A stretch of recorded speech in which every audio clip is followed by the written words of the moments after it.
Wato gaskiyar magana mun koma al'umma ba ma tsoron Allah. Ko in ce wahabiyawa ba kwa tsoron Allah wallahi. Ƙarya ba ta muku wahala. Ku yi ma wani ƙarya a duniyan nan ku ba ta muku wahala. Kuma abin da ke ban mamaki shine ƙarya da confidence. Mutum ka ga ya muduguz ya tara mutane suna zaune suna jin shi sun san ƙarya yake faɗi su ma su yi shiru saboda nasu ne. Kuma a haka za su bi shi sannan kuma su ce wai suna neman aljanna ne ko tsira ne ko mafaka ne a ranar tashin alkiyama da bin maƙaryatan malamai. Inna lillahi wa inna ilaihi raji'un. Ka bi malami maƙaryaci ka san maƙaryaci ne ka ce kuma wai aljanna kake nema ta hanyarsa. Anya kana da hankali? Bari ku ji abin da wannan malamin yake cewa. Faɗan da ake yi tsakanin Isra'ila da Amerika da 'yan shi'ar Iran, an ce Yahudawa ne ko? Ko Yahudawa ne ke so su ga baya ga 'yan shi'ar Iran ko? Sai mu ce to su 'yan shi'ar menene? Wa ya samar da shi'ar? Ba Yahudawan ba ne.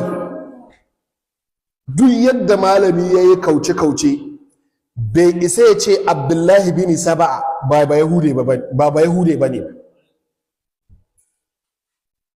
Cikon sunansa in ka ce Abdullahi bin Saba'A, shi wanda ya samar da addini Shi'a sai ka ce al-Yahudi. Sai ka ce al-Yahudi.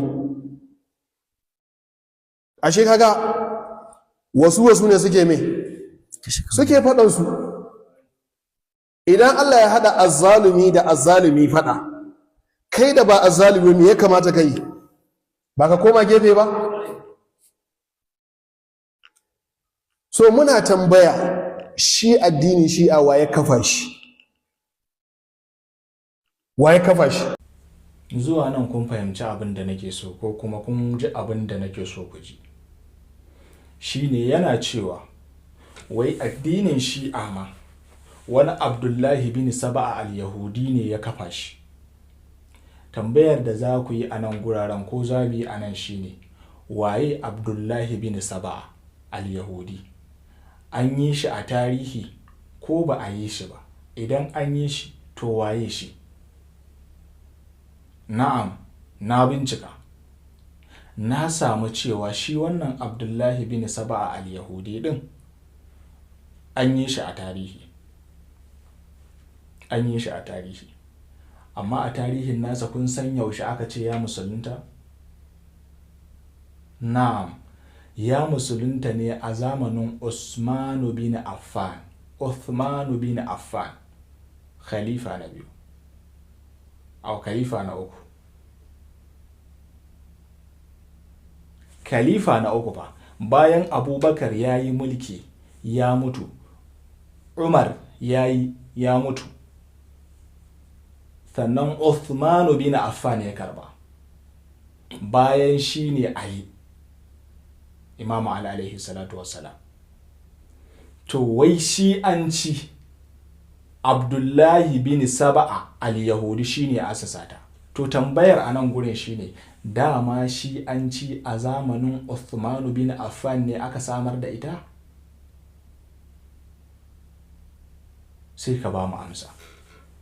Su fa mutanen da ake cewa 'yan Shi'a su ne mutanen da bayan annabi suke kallon Imam Ali automatically shine wasiyin annabin da ya cancanci ya jagoranci al'umma musulmi baki da. Kuma still haka aka yi bayan wafatin annabi automatically wa'innan mutanen kai tsaye Imam Ali suka bi. Har zuwa lokacin da shi karan kanshi khilafar ta dawo kan Imam Ali din bayan Abubakar da Umar da Usman sun yi. Wa'innan mutanen su ake ce ma 'yan Shi'a, wanda 'yan Shi'an nan akwai su tun zamanin Annabi. Ina an sani. Ya Ali anta wa shi'atuka humul muflihun.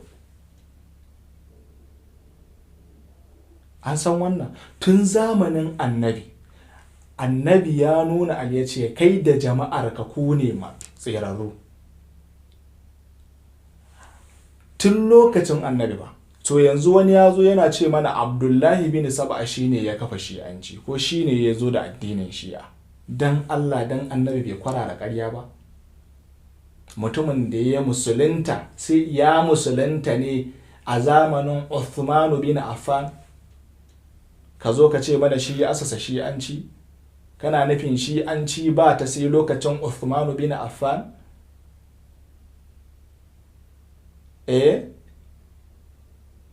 Dan Allah mu ringa mu kan adalci mana.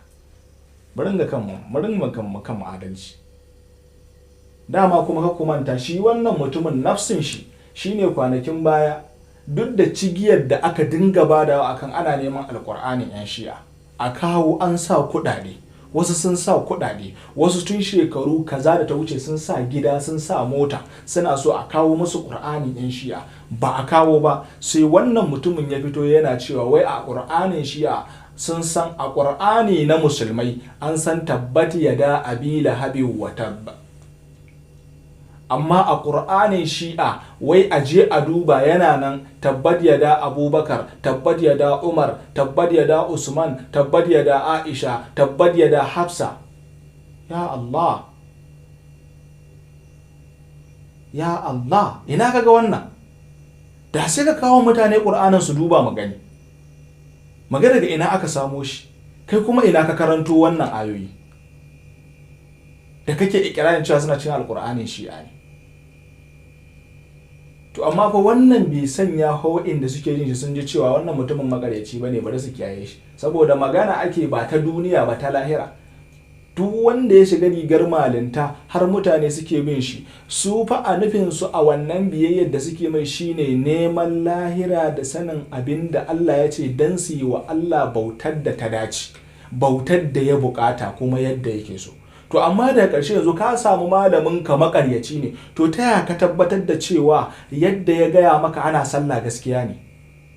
Ta yaya ka tabbatar da cewa yadda ya gaya maka ana azumi gaskiya ne bayan ka same shi makaryaci? Yanzu idan kai saura kana bin wannan mutumin ka je lahira ka shiga wuta ka zargi wani? Ka je lahira aka ce ibadarka ba ta yi ba ka zargi wani? Ka je lahira aka ce ai aqidar da ka bi ma ba daidai bane ka zargi wani? Ai ka zargi kanka saboda ka san malamin ka makaryaci ne. Amma dan Allah da annabi mu ringa jin tsoron Allah. Ba kawai kiyayyen ku da wani bane zai sanya kawai ku dinga ƙarya a duk lokacin da kuka so ba. Hai, inna lillahi wa inna ilaihi raji'un. To ya Allah muna roƙonka, in dai har mu 'yan Shi'a, in dai har mu da ake ce ma 'yan Shi'a, mu ne matsalar musuluncin duniya da musulmanta, mu ne matsalar musulman duniya, mu ne matsalar musuluncin duniya da musulmanta muminanta, Allah ka kawar da mu, ka batar da mu a doron ƙasa, mu zama tarihi. An taɓa yin wasu mutane 'yan Shi'a, yanzu babu ko ɗaya. Allah ka kashe mu. Ba ma sai mu ba mu bukatar ma ka shirye mu, ai saboda muna bukatar mun cancanci ka hukunta mu da wannan laifin na damun musulunci da musulmai na gaskiya. Da haka ba mu bukatar ka shirya mu, ka kashe mu a halin da muke ciki domin ka hukunta mu hukunci, ko su wa'inda suke musulman mu'minan sa samu raha. Amma idan kuma ba haka bane ya Allah, kai ka san munafukan musulmai, Allah subhanahu wata'ala kai maganinsu, Allah ka maida musu aniyarsu, ka tarwatsa su. Ban taɓa ganin a wawuyar aƙida ba irin aƙidar da ƙarya ake kafa ta, da ƙarya ake katange mutanen da ke tare da ita. Allah wadaran wannan aƙida. Mu Allah bai koya mana ƙarya don kare wani interest namu ba. Allah ya kyauta.